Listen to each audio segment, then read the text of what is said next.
पढ़ा था आरएलसी परिपथ, याद है कल आरएलसी परिपथ में हमने पढ़ा था कि किसी समय धारा का मान धारा के शिखर मान Im, इसका मान Em बटे Z होता है। हमने ये भी पढ़ा था कि Z का मान √r² plus XL minus XC का स्क्वायर होता है।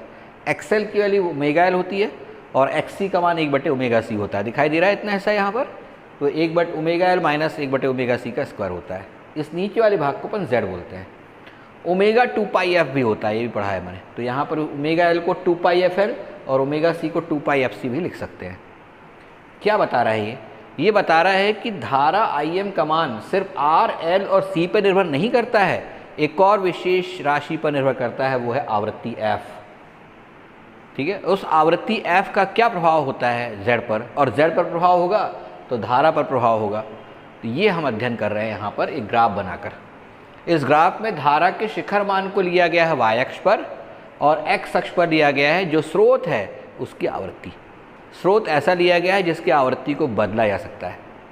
जब DC लेंगे, DC दिश धारा, तो f का मान 0 होगा और f का मान 0 होने के कारण सिर्फ Em बटे R ये मिलेगा, लेकिन Em भी नहीं होगा ना, क्योंकि दिष्ट हो जाएगी वो तो। ठीक है, तो ये स्थिति आएगी नहीं, इसलिए 0 से स्टार्ट नहीं किया, कि निश्चित आवृत्ति से स्टार्ट किया 5-10 हर्ट्ज से। तो जब आवृत्ति कम होगी, ठीक, तो मैं यहाँ एक छोटा सा चार्ट बना रहा हूँ, 2πfL माइनस 1 बटे 2πfC, ये वैल्यू है किसकी, ओमेगा L माइनस 1 बटे ओमेगा C की, ये वाले भाग की जो सेकेंड पार्ट है। F का मान जब कम होगा तो 2πfL छोटा होगा और 1 बटे 2πfC बड़ा होगा, बटे में F है ना, तो F कम होने के कारण 1 बटे 2πfC बड़ा होगा। तो कुल मिला के मान कैसा होगा, निगेटिव। या हम बोल सकते हैं इसकी वैल्यू 10 है तो इसकी वैल्यू 100 है, तो इसका अंतर किसके बराबर है, इसका अंतर आ रहा है -90। लेकिन -90 का वर्ग है तो वो तो 8100 हो जाएगा, बहुत बड़ी राशि है। अब तुमने आवृत्ति बढ़ाई, ठीक, आवृत्ति बढ़ाते जा रहे हैं, ध्यान रखना। तो आवृत्ति बढ़ाने पर इसका मान बढ़ेगा, 10 से 20 हो गया, इसका मान घटेगा 90 हो गया, तो डिफरेंस कितना हो गया, -70। और डिफरेंस जब कम हो गया है तो सीधी बात है कि उसका वर्ग भी कम हो जाएगा, यानी Z का मान कम होते जा रहा है। Z का मान कम होने से I का मान बढ़ते जा रहा है। वो दिख रहा है अपने को कि I का मान लगातार बढ़ते जा रहा है। ठीक, एक और बढ़ाते जाएं, इसको 40 कर दें तो ये 70 हो गया, तो डिफरेंस -30 हो गया, उसका वर्ग 900 हो जाएगा। और बढ़ाएं यदि आवृत्ति को तो हो सकता है यहाँ इसकी वैल्यू 60 या 55 हो, तो इसकी वैल्यू भी 55 हो जाए। ठीक, इसकी वैल्यू बढ़ते बढ़ते कितनी होगी, 55, इसकी वैल्यू घटते घटते कितनी होगी, 55, और दोनों का अंतर 0 हो गया। शुरुआत में F कम होगा तो 2πfL छोटा होगा, 1 बटे 2πfC बड़ा होगा, अंतर काफ़ी बड़ा होगा। जैसे जैसे आवृत्ति बढ़ाओगे 2πfL बढ़ते जाएगा और 1 बटे 2πfC घटते जाएगा, और दोनों एक दूसरे के पास आते जाएंगे, अंतर कम होते जाएगा। अंतर कम होने का मतलब Z का मान भी कम होते जाएगा, और Z का मान कम होने का मतलब है कि I का मान बढ़ते जाएगा। वो यहाँ वक्र में दिख रहा है अपने को। ठीक है, एक विशेष बिंदु C पर जहाँ दोनों के मान कैसे हो गए, बराबर हो गए, जिससे अपन कौन सी आवृत्ति बोलते हैं, अनुनादी आवृत्ति बोलते हैं। ठीक, उस समय में दोनों की वैल्यू बराबर हो जाने के कारण इसका अंतर 0 हो जाएगा, और इसलिए उस समय I की वैल्यू Em बटे R बचेगी, Em बटे R। इसे धारा का अधिकतम संभव मान कहते हैं, इससे ज़्यादा धारा हो ही नहीं सकती। ठीक है, maximum possible value of current. ठीक, इससे ज़्यादा धारा कभी नहीं हो सकती किसी प्रत्यावर्ती परिपथ में, और ये किस स्थिति में होती है, अनुनादी आवृत्ति की स्थिति में। अब इसके बाद आवृत्ति और बढ़ाएं, अभी खेल खत्म नहीं हुआ, आवृत्ति और बढ़ाएं, तो आवृत्ति और बढ़ाने पर इसकी वैल्यू तो बढ़ती जा रही है, ये 70 हो गया, इसकी वैल्यू घटती जा रही है, 30 हो गया। अब 70 में से 30 गया 40, फिर अंतर बढ़ने लगा। ठीक, और अंतर बढ़ने लगा, दूर दूर जाने लगे जब फिर से, तो ये Z का मान बढ़ने लगा, और Z का मान बढ़ने के कारण धारा का मान घटने लगा, ये धारा का मान घट रहा है। ठीक, और हमें इस तरह से एक ऐसा वक्र मिलता है जिस पर एक शिखर बिंदु या एक पीक पॉइंट होता है C। ठीक है, उस पीक पॉइंट C के संगत धारा को अधिकतम संभव धारा कहते हैं। ठीक, ये तो पहला पॉइंट हुआ। दूसरा पॉइंट, इस पर दो बिंदु A और B और लिए गए हैं, ये किसके संगत हैं, जब धारा का मान IP बराबर Em बटे R है, ये पूरे को मिल चुका है, तो अपन गणना से पता लगा सकते हैं इसका 1 बटे √2 कहाँ आएगा। तो IP बटे √2 वाला पॉइंट ले लिए, उससे यहाँ से सीधी रेखा खींच दिए, वो जहाँ मिल रहा है A और B बिंदु पर। ठीक, उन्हें अर्ध शक्ति बिंदु कहते हैं। क्या बोलते हैं उन्हें, अर्ध शक्ति बिंदु, हाफ पावर पॉइंट्स। क्यों बोलते हैं उसको समझ लें। C पर वह शक्ति का मान IP² इंटू R होगा, I² R होता है, IP² इंटू R होगा। लेकिन जब A और B पर देखें तो A और B पर धारा का मान IP बटे √2 हो गया है, तो तो कितनी हो जाएगी शक्ति का मान IP/√2 का स्क्वायर इंटू आर। हल करेंगे तो IP²R की बटे 2 हो जाएगा। IP² इंटू आर क्या चीज़ है? PC, तो PC/2 हो गया।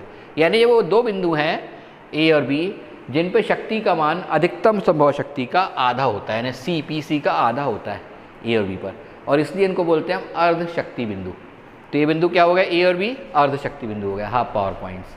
ठीक, इनके संगत आवृत्तियाँ जो होती हैं लम डाल के निकाली गई हैं, इन्हें F1 और F2 से दर्शाया गया है। इन्हें बोलते हैं निम्न बैंड आवृत्ति और उच्च बैंड आवृत्ति। क्या बोलते हैं इसको? A के संगत को F1 निम्न बैंड आवृत्ति और B के संगत को F2 उच्च बैंड आवृत्ति। और इनके बीच के अंतराल को बैंड चौड़ाई बोलते हैं, बैंडविड्थ। बहुत वर्ड सुना होगा बैंडविड्थ, ठीक है, कि हमारे यहाँ बैंडविड्थ ज़्यादा नहीं है, इसके कारण हमारा इंटरनेट स्लो स्पीड से चलता है। ठीक, बैंडविड्थ बढ़ जाए तो बहुत सारे और एक्स्ट्रा अपने को कनेक्शन मिल सकते हैं। दुनिया भर की चीज़ें इस बैंडविड्थ के बारे में बोली जाती है। ठीक है, अभी इंडिया अपनी बैंडविड्थ को यदि दुगनी कर दे तो जो इंटरनेट की क्वालिटी है या इंटरनेट की जो स्पीड है वो 4 गुनी हो जाएगी। ठीक, तो ये सारी चीज़ें जो है बैंडविड्थ पर डिपेंड करती है। तो बैंडविड्थ मतलब बैंड उन आवृत्तियों का अंतराल है, ठीक है, जिनके बीच यदि आवृत्ति रखी जाए तो शक्ति का मान 50% या उससे अधिक होता है।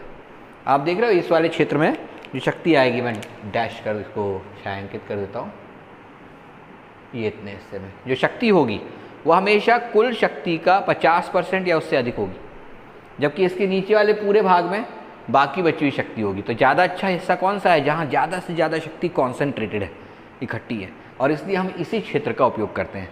ठीक है, जब भी प्रसारण किया जाता है तो कोशिश की जाती है FR के इधर उधर एक निश्चित दूरी के बीच में सारे संकेतों को भेजा जाए, यानी उनकी आवृत्ति का मान F1 से F2 के बीच रखा जाए। तो ये बैंड चौड़ाई बहुत महत्वपूर्ण चीज़ है किसी भी इलेक्ट्रॉनिक या किसी भी कहना चाहिए रेडियो संचरण में, और इसलिए अपन इसको पढ़ रहे हैं। ठीक, तो ये बैंड चौड़ाई डेल्टा F ये किसके अंतराल के बराबर हो जाएगी? F2 minus F1। इसको हमें निकालना है। ठीक, बैंड चौड़ाई का व्यंजक कैसे निकालेंगे? A और B पर हमने क्या बोला कि A और B पर धारा का मान, धारा के शिखर मान IP/√2 के बराबर है, ये लिखा हुआ है।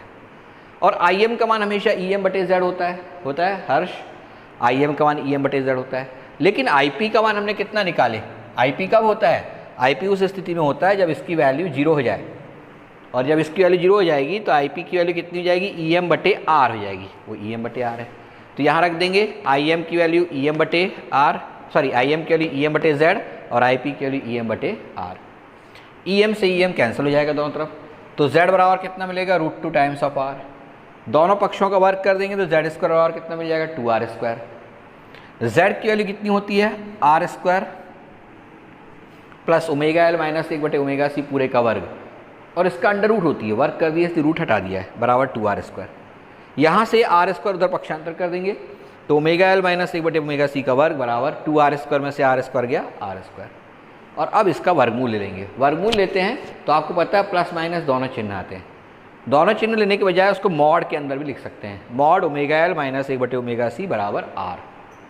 अब मॉड हटाएंगे तो दो चिन्ह आएंगे, प्लस और माइनस। प्लस कब लेना है, माइनस कब लेना है, ये डिसाइड करेगा वो F1 और F2। ठीक है, और उसी चीज़ को मैं अब समझा रहा हूँ इसके आगे, जरा ध्यान से समझना इसके आगे की स्टेप्स को। अरे ये दोनों पैरों में आ गया ना, दिक्कत हो रही है। 1 मिनट रुकेंगे, सबको एक ही साइड कर लो। इसके लिए एक दूसरा ये बनाना पड़ेगा थोड़ा ऊपर। अब सही,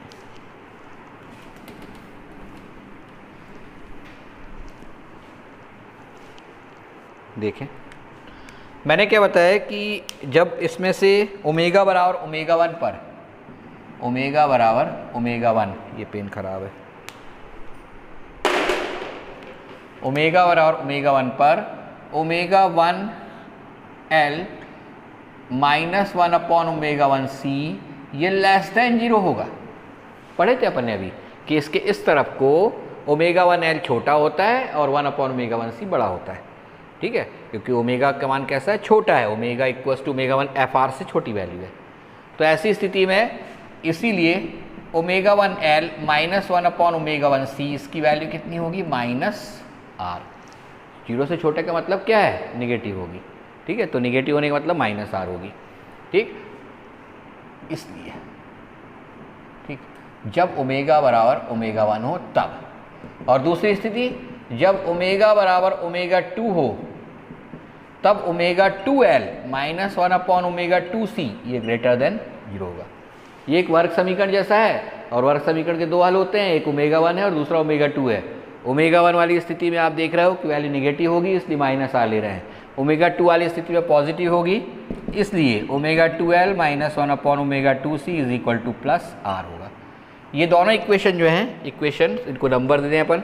अभी तक अपन ने कितने इक्वेशन लिए भाई?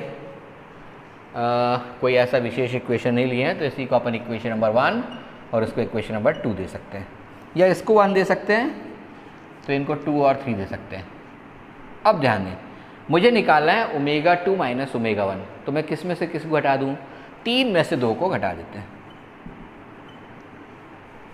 3 में से 2 घटाएंगे तो क्या होगा? Omega 2 minus omega 1 into L. ठीक, इसमें से घटा रहे हैं तो इसका साइन पॉजिटिव हो जाएगा, plus 1 upon omega 1 minus 1 upon omega 2 into 1 upon C बराबर आर माइनस माइनस आर, यानी कितना हो जाएगा? 2r। यहाँ लघुत्तम निकाल लेंगे ओमेगा 1 ओमेगा 2, तो ऊपर हो जाएगा omega 2 minus omega 1 into 1/c plus omega 2 minus omega 1 into L बराबर 2r। इसमें से क्या कॉमन निकल जाएगा? ओमेगा 2 माइनस ओमेगा 1, तो अंदर क्या बचेगा? एल प्लस 1 अपॉन सी ओमेगा 1 ओमेगा 2 बराबर 2r। ये इक्वेशन नंबर 4 हो गया। अब एक इम्पॉर्टेंट पॉइंट जो आपको याद रखना पड़ेगा वो क्या कि ओमेगा 1 ओमेगा r और ओमेगा 2 कौन कौन सी 3 राशियाँ? ओमेगा 1 ओमेगा r ओमेगा 2 ये जीपी में है, यानी गुणोत्तर श्रेणी, और गुणोत्तर श्रेणी में है इसलिए ओमेगा r का स्क्वायर बराबर होगा ओमेगा 1 इंटू ओमेगा 2, और ओमेगा r का स्क्वायर होता है 1/LC। ओमेगा r कल पढ़े थे अपन ने, 1/√LC आया था। ये मान उठा के अपन कहाँ रख देंगे? 4 में रखने पर।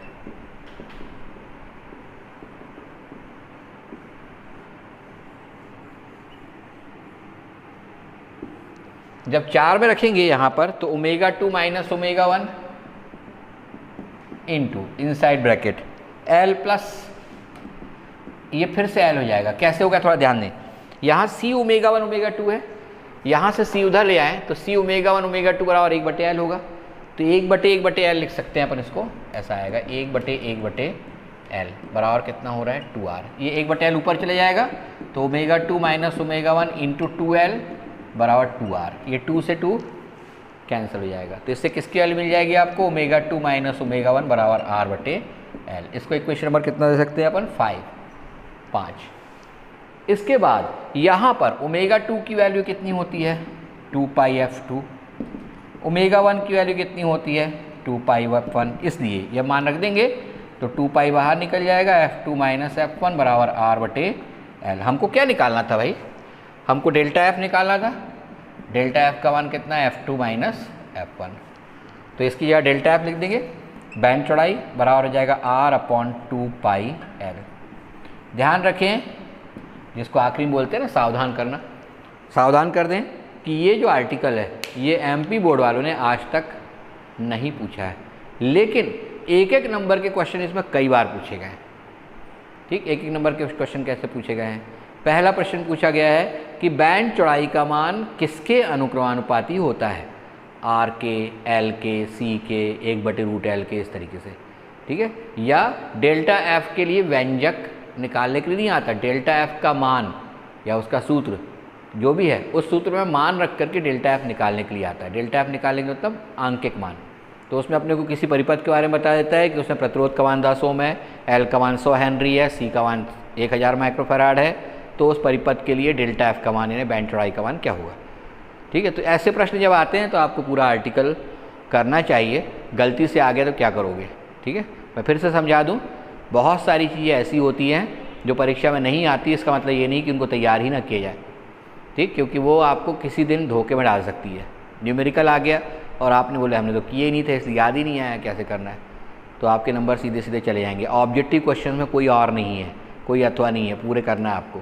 ठीक है, और ऐसे एक एक ऑब्जेक्टिव यदि छोड़ने लगोगे आप तो 2, 4, 6 नंबर तो ऐसे ही चले जाएंगे। ठीक, अब जब आप 70 में से 65 के करके आओगे तो फिर 70 में 70 कैसे मिल सकते हैं, संभव ही नहीं है। तो इसलिए आपको ऐसी छोटी चीज़ों को ध्यान देना चाहिए, भले ही परीक्षा में ना आ रही, छोटी नहीं काफ़ी बड़ी चीज़ है ये, ठीक है। फिर से रिपीट करूँ, ध्यान समझना। सबसे पहले तो ये कि हमने कल पढ़ा था कि किसी प्रत्यावर्ती परिपथ में किसी क्षण धारा का मान I बराबर Im sin omega t minus phi होता है, जहाँ Im उसका शिखर मान कहलाता है। उस शिखर मान के बारे में लिखा था कि Im का मान Em बटे z होता है, और Em बटे z में z की value R square plus omega L minus 1 बटे ओमेगा सी का वर्ग होता है। ओमेगा का मान 2 पाई एफ होता है, तो उससे ये सूत्र आ गया था समीकरण नीचे वाला। अब यहाँ ऐसा लग रहा है अपने को कि Im का मान r पर निर्भर कर रहा है, l पर निर्भर कर रहा है, c पर निर्भर कर रहा है, बिल्कुल कर रहा है, लेकिन एक और विशेष राशि पर कर रहा है, वो है आवृत्ति f पर। और यही कारण है कि हम यहाँ पर अध्ययन कर रहे हैं आवृत्ति f और शिखर धारा या शिखर मान Im, इनके बीच में किस तरीके का वक्र बनेगा और किस तरीके से धारा का मान बढ़ेगा घटेगा। हमने x अक्ष पर ले लिया है प्रत्यावर्ती स्रोत की आवृत्ति f, और y अक्ष पर ले लिया है शिखर मान Im। शुरुआत में जब आवृत्ति बहुत कम होती है, ठीक, तो उस समय ओमेगा एल बहुत छोटा होता है और 1 बटे ओमेगा सी बहुत बड़ा होता है, तो उनका डिफरेंस काफ़ी बड़ा है, और डिफरेंस जितना बड़ा है उसके कारण Im का मान कैसा होगा, छोटा हो जाएगा। ये छोटा मान है। जैसे जैसे अपन ओमेगा बढ़ाते जाएंगे, ओमेगा एल कैसा होते जाएगा, बढ़ते जाएगा, और ओमेगा सी कैसा होते जाएगा, घटते जाएगा, और दोनों एक दूसरे के पास आना शुरू हो जाएंगे। इसके अंतर का मान लगातार कम होते चला जाएगा, ठीक। और जब अंतर का मान कम होगा तो z का मान कम होगा, और z का मान कम होने के कारण Im का मान बढ़ते जाएगा। ये बढ़ रहा है लगातार। एक बिंदु C पर एक ऐसी स्थिति आएगी जब दोनों भाग ठीक बराबर हो जाएंगे, और इसलिए इनका अंतर कितना हो जाएगा, 0, और तब धारा का मान IP बराबर Em बटे R हो जाएगा। इससे ज़्यादा धारा कभी नहीं हो सकती, इसे धारा का अधिकतम संभव मान कहते हैं, ठीक। इसके संगत आवृत्ति, ये कौन सी आवृत्ति कहलाती है, इसको बोलते हैं कौन सी, FR या रेजोनेंट फ्रिक्वेंसी, या फिर इसको बोलते हैं अनुनादी आवृत्ति, ठीक। इस अनुनादी आवृत्ति के बाद और यदि आवृत्ति बढ़ाएं तो उस समय ओमेगा एल बड़ा होने लगता है और 1 बटे ओमेगा सी छोटा होने लगता है, तो दोनों के बीच का अंतर फिर से बढ़ने लगता है। एक बड़ा होते जा रहा है और दूसरा छोटा होते जा रहा है, तो उनके बीच का अंतर फिर बढ़ते जाता है, और इसीलिए z का मान बढ़ने के कारण Im का मान घटते जाता है। ये लगातार घट रहा है, और हमें इस प्रकार का एक वक्र प्राप्त होता है। ये तो वक्र हो गया। बिंदु C पर धारा का मान अधिकतम है जो Em बटे R है। इसी पर हम दो ऐसे बिंदु और चयन करते हैं। एक बिंदु यहाँ लेते हैं इस y अक्ष पर धारा पर, जहाँ जिसका मान IP बटे √2, IP हम गणना कर चुके हैं, उसका 1 बटे √2 निकाल लेंगे और वो यहाँ पर अपन अंकित करेंगे, और यहाँ से एक रेखा खींचेंगे x अक्ष के समानांतर। वो जहाँ जहाँ काटेगी A और B पर, ये विशेष बिंदु हैं जिन पर दो बिंदु हैं, यानी एक F1 आवृत्ति पर भी और दूसरा F2 आवृत्ति पर भी, जब धारा का मान IP बटे √2 होगा। IP बटे √2 जब धारा होती है तो उस समय उस परिपथ में बहने वाली शक्ति का मान अधिकतम संभव शक्ति का आधा होता है। इसलिए इन बिंदुओं को क्या बोलते हैं, अर्ध शक्ति बिंदु। यही पूछ लिया है कि अर्ध शक्ति बिंदु क्या है, या अर्ध शक्ति बिंदुओं पर जो आवृत्तियाँ होती हैं उनका अंतराल क्या कहलाता है, तो आपको बनना चाहिए। तो ये A और B अर्ध शक्ति बिंदु हो जाएंगे। इनके संगत आवृत्तियों को निम्न बैंड आवृत्ति लोअर बैंड फ्रिक्वेंसी और उच्च बैंड आवृत्ति अपर बैंड फ्रिक्वेंसी बोलते हैं, और इसका अंतराल इसे बैंड चौड़ाई बोलते हैं। इसका अंतराल ये बैंड चौड़ाई डेल्टा एफ होता है, यानी डेल्टा एफ बराबर F2 माइनस F1। अब हम चाहते हैं कि सारी के सारी जो संकेत हैं, रेडियो संकेत हैं या फिर प्रत्यावर्त धारा के संकेत हैं, वो हमेशा किस अंतराल में भेजे जाएँ, F1 से F2 के बीच, क्योंकि इसमें हम देख रहे हैं कि शक्ति जो है ये 50% या उससे ज़्यादा है, यानी संपूर्ण शक्ति का अधिकांश भाग इसी में निहित होता है, इकट्ठा होता है, और इसलिए हम बैंड चौड़ाई का ही प्रयोग करना चाहते हैं। यही कारण है कि हमारे लिए डेल्टा एफ की गणना करना बहुत महत्वपूर्ण है। तो डेल्टा एफ क्या कहलाएगा, बैंड चौड़ाई। हमने अब इसको गणना करने के लिए यहाँ से स्टार्ट करना है। बिंदु ए और बी जो दिखाई दे रहे हैं उन पर हम बोलते हैं धारा का मान Im का मान IP बटे √2 है। Im का मान हम कहते हैं Em बटे Z होता है और IP का मान Em बटे R। Em से Em कैंसिल हो जाएगा, Z बराबर √2R हो जाएगा। Z दोनों पक्षों का वर्ग कर देंगे, Z² बराबर 2R² हो जाएगा। Z² का मान कितना होता है, R² plus omega L minus 1 बटे ओमेगा सी का वर्ग, जो बराबर 2R² है। ये R² को उधर पक्षांतर कर देंगे, इतना आ जाएगा। इसका वर्गमूल लेंगे तो मॉड के अंदर लिखते हैं या प्लस माइनस साइन के साथ लिखते हैं, मैंने अभी मॉड के अंदर लिख दिया। ओमेगा एल माइनस 1 बटे omega C mod is equal to R। अब इसमें ओमेगा वर्ग, जब इसको हल करेंगे तो वर्ग समीकरण आएगा ओमेगा का, तो वर्ग समीकरण जब भी होता है तो उसके कितने हल होते हैं, 2। उनमें से एक हल में ऋण चिन्ह आएगा और दूसरे हल में धन चिन्ह आएगा, क्योंकि प्लस माइनस दोनों आना जरूरी है। तो हमने मान लिया कि जब ओमेगा और ओमेगा 1 हो यानी F1 के संगत, तो हम जानते हैं कि उस समय ओमेगा 1L छोटा होता है और 1 ओमेगा 1C बड़ा, तो इनका अंतर कैसा हो जाएगा, लेस देन 0 यानी निगेटिव हो जाएगा। तो जब निगेटिव होगा तो इसको जब चिन्ह छोड़ेंगे, मॉड छोड़ेंगे तो बराबर में क्या लेंगे, -r। लेकिन जब ओमेगा 2 लेते हैं ओमेगा की वैल्यू, तो उस समय उल्टा हो जाता है, ओमेगा 1L बड़ा हो जाता है यानी ओमेगा 2L बड़ा हो जाएगा और 1 ओमेगा 2C छोटा हो जाएगा, और इसलिए इनका अंतर कैसा हो जाएगा, ग्रेटर देन 0। इसलिए इसको हमने क्या लिख लिया, +r। ये दो जो मान मिले हैं तो 2 और 3 में, इनसे घटाकर 3 में से 2 को घटा करके हम पाने की कोशिश करेंगे ओमेगा 2 माइनस ओमेगा 1। घटाए तो omega 2 minus omega 1 into L, इसमें से घटाए हैं तो ये प्लस हो जाएगा और ये माइनस रहेगा। इनका लघुत्तम निकाल लिया ओमेगा 1 ओमेगा 2, तो ओमेगा 2 माइनस ओमेगा 1 हो गया। पूरे में से ओमेगा 2 माइनस ओमेगा 1 बाहर निकाल लिया, सिर्फ गणित है, सॉल्व करते जाना है। L प्लस इतना आ गया बराबर 2r। अब यहाँ एक बहुत महत्वपूर्ण बात याद रखना है, वो क्या याद रखना है कि ओमेगा 1 ओमेगा r और ओमेगा 2 ये किस में है, ये तीनों गुणोत्तर श्रेणी में है। और यदि गुणोत्तर श्रेणी में है तो हम जानते हैं कि उसमें ओमेगा r का वर्ग बराबर ओमेगा 1 इंटू ओमेगा 2 होगा। लेकिन ओमेगा r का वर्ग कितना होता है, 1/LC, कल पढ़ा था अपन ने, ठीक है। तो ऐसी स्थिति में 4 में अपन इसको रख देंगे, कहाँ पर, यहाँ पर। तो यहाँ पर C ओमेगा 1 ओमेगा 2 के लिए कितने रख देंगे, C ओमेगा 1 ओमेगा 2 के लिए 1/L रख देंगे। ये L पलट के ऊपर चले जाएगा तो L प्लस L 2L हो जाएगा बराबर 2r। 2 से 2 कैंसिल हो गया, तो ओमेगा 2 माइनस ओमेगा 1 बराबर r/L आ जाएगा। अब ओमेगा 2 का मान 2πf2 होता है, ओमेगा 1 का मान 2πf1 होता है। इन दोनों मान को यहाँ रखकर 2π कॉमन निकाल लेंगे, 2π को अपॉन में ले जाएंगे तो f2 माइनस f1 मिल जाएगा r/2πL। ये बैंड चौड़ाई का व्यंजक है। अभी इसमें 2-3 चीज़ें और शामिल होंगी, उसको मैं करता हूँ। इतना समझ में आ गया होगा, जिसके उसको समझ में ना आया हो तो आज इसका मैं फिर से वीडियो डाल दूँगा, आप लोग उस वीडियो को अच्छे से देख लेना, ठीक है। अब इसके बाद मैं इसका सेकेंड पार्ट इसके आगे शुरू कर रहा हूँ, ठीक है। इसके आगे मतलब अब इसको हम और बदलेंगे, ठीक। अभी r और L के रूप में है, हम डेल्टा F के बटे FR यानी प्रतिशत बैंड चौड़ाई निकालने का काम करेंगे, जो अक्सर दी रहती है कि किसी परिपथ की प्रतिशत बैंड चौड़ाई 10% है, तो डेल्टा F बटे F इंटू 100 इसका मान दिया रहता है। तो उसको हम अब निकालेंगे, उसका आर्टिकल निकालेंगे, ठीक है। ये अत्यंत महत्वपूर्ण चीज़ें बता दूँ, धीरे धीरे करके MP बोर्ड वाले जो है ऐसी कठिन चीज़ों को हटाते जा रहे हैं, इतना सस्ता बना दिए हैं कि MP बोर्ड के बच्चे JEE और नीट में जा कर के धक्का खाने लगते हैं, ठीक, क्योंकि उन्हें इसका कुछ पढ़ाई नहीं रहता है, ठीक। और आप बाद में बोलते हो कि हम लोग हिंदी मीडियम वाले हैं इसलिए हमारा सिलेक्शन नहीं हुआ, बिल्कुल गलत, टोटली रॉन्ग। 2015 के पहले तक सिर्फ और सिर्फ हिंदी मीडियम वाले स्टूडेंट ज़्यादा अच्छे नंबर लाते थे और अच्छे नंबर लाने के साथ साथ JEE में भी सेलेक्ट होते थे, ठीक है। ये पिछले कुछ 4-5 सालों की है जिसमें बगर गया है सब कुछ, और बगरने का मुख्य कारण बच्चे प्लस उनके स्कूल्स तो हैं ही हैं, और प्रशासन की जो तरीके हैं पेपर वगैरह देने के वो भी हैं, ठीक। इतने आसान पेपर दिए जाते हैं हर किसी का 90% के ऊपर, तो ओवर कॉन्फिडेंट हो जाता है, और उस कंडीशन में वो दूसरी परीक्षा में जब नंबर नहीं लाता तो एकदम से वो डाउन हो जाता है, ठीक है। यानी उसको अपनी स्थिति को पता लगाने के लिए मौका ही नहीं मिलता कि हम कहाँ हैं, ठीक, और उसके पहले ही वो गड्ढे में जा चुका रहता है।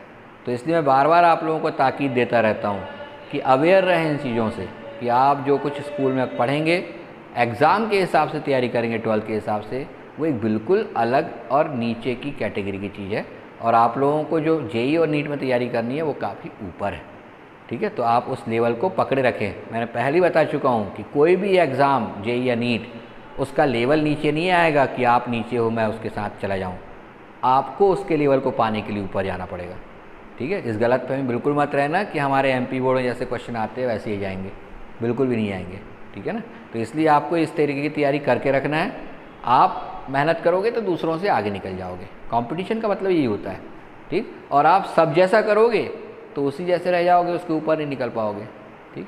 तो ये कुछ एक्स्ट्रा तैयारी जरूर करें। अब जरा देखें समीकरण 6 जो मिला है उसको अपन किस तरह से और चेंज करेंगे, क्योंकि हमको अक्सर सवाल में R, L और C की वैल्यू दी जाती है और बोलता है बैंड चौड़ाई ज्ञात करो। तो देखें जरा, डेल्टा F के बटे FR बराबर क्या हो जाएगा, R/2πL के बटे FR, भाग दे दिया मैंने, ठीक। तो ये कितना हो गया, R/2πFR इंटू L, ठीक। अब 2πFR ये ओमेगा R होता है, और ओमेगा आर की वैल्यू 1/√LC होती है, रख देंगे। तो डेल्टा एफ की बटे एफ आर बराबर कितना बचा यहाँ पर आर की बटे 1/√LC इंटू एल। एक रूट एल से रूट एल कैंसिल हो जाएगा और सी ऊपर चले जाएगा, तो कितना बचेगा आर रूट के अंदर सी बटे एल, ये हो जाएगा डेल्टा एफ के बटे एफ आर, जो अत्यंत महत्वपूर्ण सूत्र है अगेन। ठीक, अरे फोटो नहीं लिया, इसका ले लो कम से कम जो बचा हुआ है, पहला वाला भी नहीं लिया था।